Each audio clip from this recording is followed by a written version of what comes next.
नमस्कार।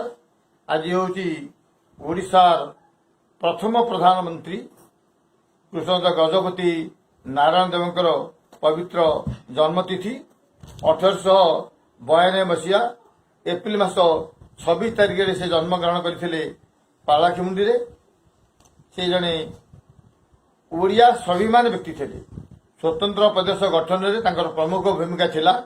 उत्कल सम्मेलन जड़े वरिष्ठ सभापति थे।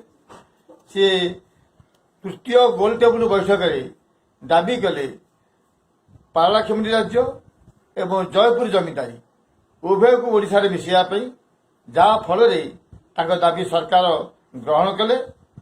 पालाखेमुंडी जमींदार 30 भाग ओडिशा रे मिसिला, जयपुर जमींदार 70 भाग ओडिशा रे मिसिला, जहा फल आज अविभक्त कोरापुट जिला एवं गजपति जिला ओडिशा रे मिसिबा संभव होईची।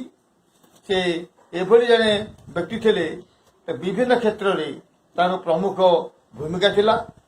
से ओडिया प्राण थिले एवं से प्रथम प्रधानमंत्री थिले।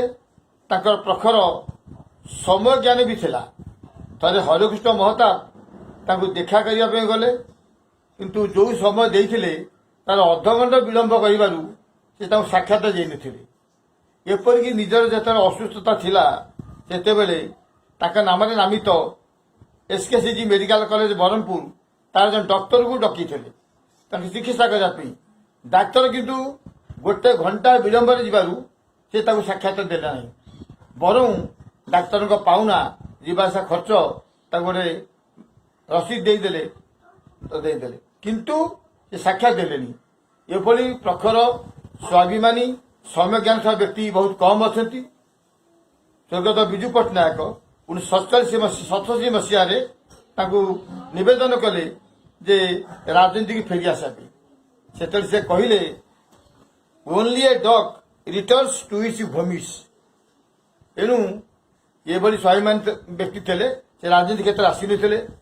पूर्वपुरुष कपिलेन्द्र ज्येष्ठ पुत्र वीर हम्बीर देव थिबा हेतु से निज गजपति बोली दाबी करता हेतु पूर्वपुरुष कहीं श्री जगन्नाथ मंदिर दर्शन करुले।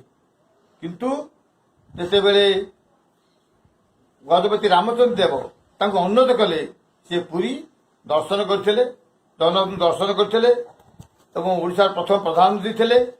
से ओडिया प्राण व्यक्तित्व थे। तृतीय गोल टेबुल बैठक में दाबी करी स्वतंत्र प्रदेश गठन कर प्रमुख भूमिका नहीं।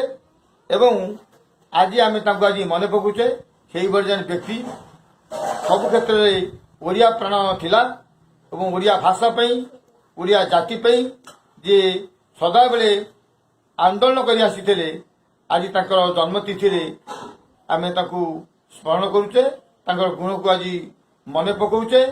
आम से ओडिया प्राण हवा मधुबाबू एवं कृष्णचंद्र गजपति उभय आम चिर नमस्य।